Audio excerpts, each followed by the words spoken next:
Good morning. Today we're going to do some serious cooking, a beef bolognese. We're going to adapt a recipe by Mario Batali. Let's get to it.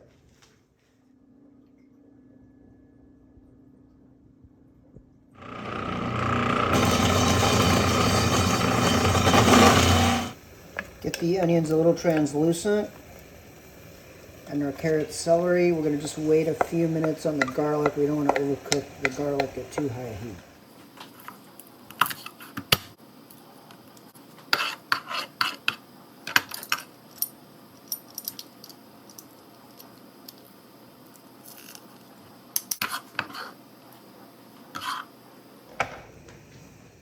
Looks like we're going to need a bigger boat.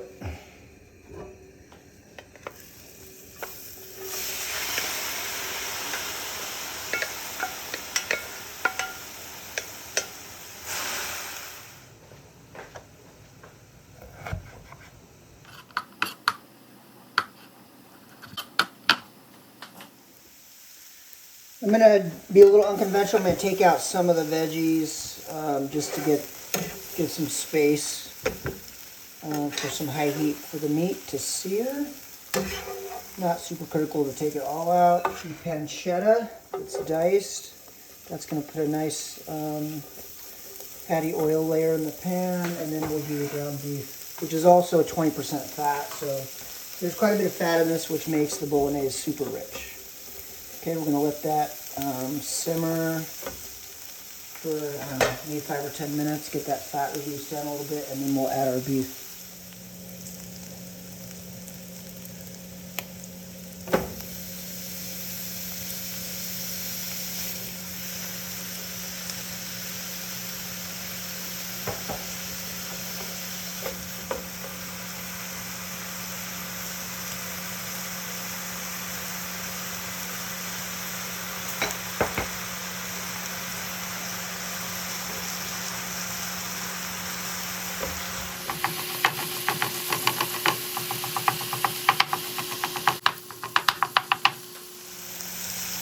So this isn't going to be meatballs, so you really got to chop up the ground beef and keep it moving. You don't want to burn it. A little browning is good, but when you start to get black, that imparts bitterness, so keep things moving. So heat's starting to catch up on me here. It's a little bit dark on the sides of the pan. So you really just got to pay attention, keep it stirring. So this beef and pancetta has been reducing for about half an hour. I'm getting that fat to render down. Let's see how it tastes, texture included.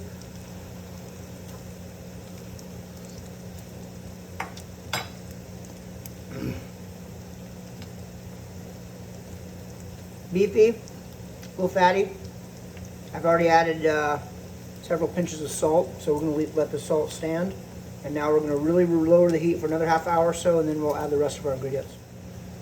We'll add our vegetables back in, so the carrots, the onions, the garlic, and that can all kind of simmer together. So this is not necessarily an all-day spaghetti sauce, pasta sauce, sorry, but it's definitely half a day.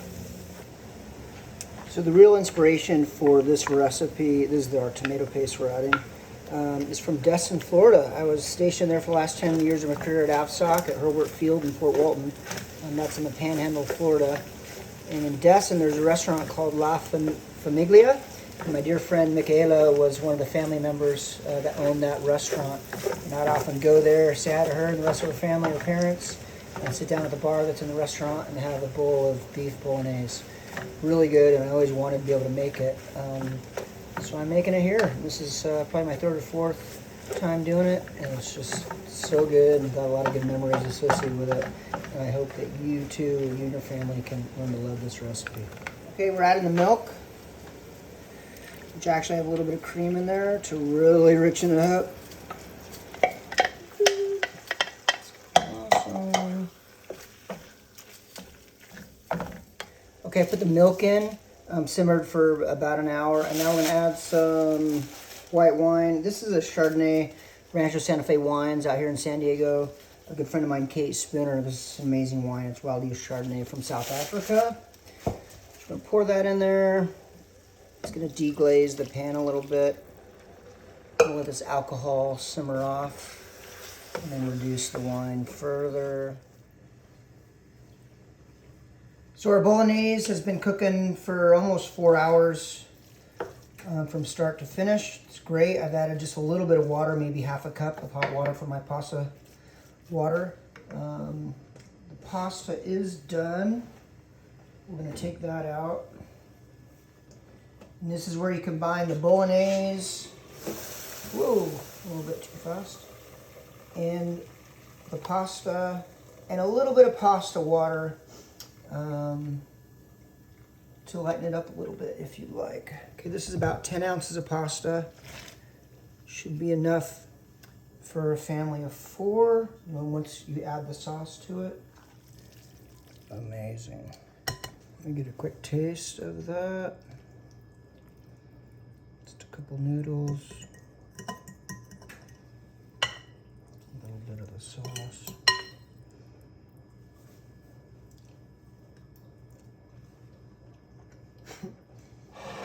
Wow, that is so rich. Not too salty, very savory, very smooth from the fat content, but definitely some al dente with the noodles and with the beef, which is important. God, that's amazing. That's really good. I hope you enjoy this recipe.